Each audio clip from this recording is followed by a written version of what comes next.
Hello मेरे प्यारे दोस्तों, स्टोरी टून चैनल में आप सभी का फिर से स्वागत है।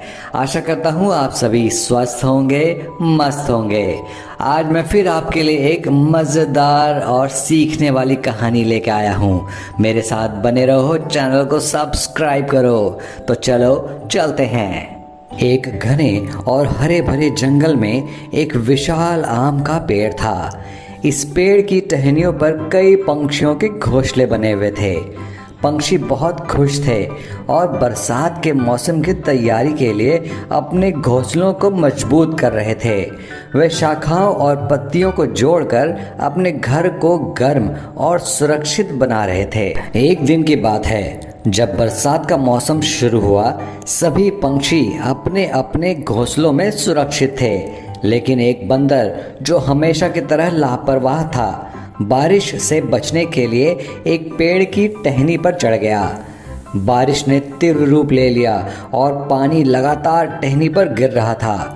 बंदर ठंड और गीलेपन से कांप रहा था। बंदर ने देखा कि पंछी अपने घोंसलों में आराम से बैठकर बारिश का आनंद ले रहे हैं। उसने चिल्लाकर कहा, अरे बहुत ठंड है, मुझे बचाओ। एक पंछी ने जवाब दिया, माफ़ी चाहेंगे बंदर भाई, लेकिन हमारे घोंसले में तुम्हारे लिए जगह नहीं है। हमने बारिश के लिए अच्छी तरह से तैयारी की है। अगर तुमने भी अपना घर बनाया होता तो यह स्थिति नहीं होती। बंदर को पंछी की बात सुनकर बहुत गुस्सा आ गया। उसने सोचा, ये पंछी मुझे ऐसा क्यों बता रहे हैं, मैं भी उनके घोंसले तोड़ सकता हूँ। गुस्से में बंदर ने पंछियों के सभी घोंसले तोड़ दिए और उनके ऊपर गिरा दिया।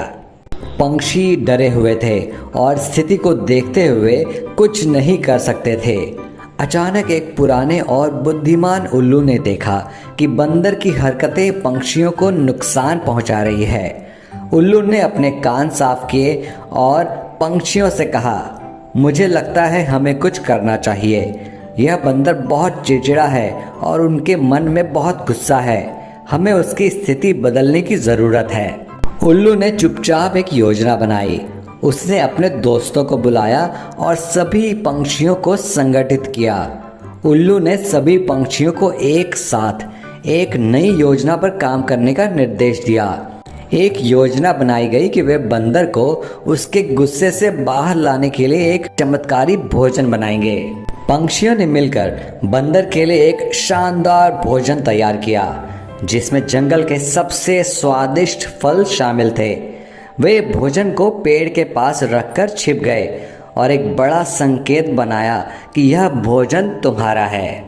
बंदर ने जब देखा कि इतना स्वादिष्ट भोजन उसके लिए रखा गया है, तो उसका गुस्सा शांत हो गया। उसने भोजन खाया और उसके दिल में अचानक ही पंछियों के प्रति सकारात्मक भावना जागी। उसने महसूस किया कि गुस्से का कोई फायदा नहीं है। वह पंछियों के घोंसलों को फिर से बनाने में मदद करने लगा। इस प्रकार न केवल बंदर को सच्चे दोस्त मिले, बल्कि उसने अपने गुस्से को भी कंट्रोल करना सीखा। चिड़ियों और बंदर के बीच एक नई दोस्ती का सिलसिला शुरू हो गया और सभी जंगल में खुशी खुशी रहने लगे। तो बच्चों, इस प्रकार यह कहानी हमें यह सिखाती है कि किसी की मदद करने से और उसको समझने से गुस्से को भी सुलझाया जा सकता है और हर कोई मिलकर खुशी से रह सकता है। तो प्यारे बच्चों, ये थी हमारी आज की कहानी। ये कहानी हमें ये सिखाती है कि हमें अपने व्यवहारिक जीवन में कोई भी फैसला गुस्से में नहीं लेना चाहिए। हमें अपने दिमाग को शांत रखना चाहिए और हमें किसी भी परिस्थिति में अपने ऊपर गुस्से को हावी नहीं होने देना चाहिए। तो हमारे जीवन में हमें हर किसी की मदद करनी चाहिए, ताकि ज़रूरत पड़ने पे वो हमारी मदद कर सके। तो बच्चों, इस सीख को हमेशा याद रखो और अपने जीवन में इसे पूरा करो। हमारे साथ बने रहो, नई कहानियाँ लेकर आता रहूँगा। अपना ध्यान रखो। Bye bye.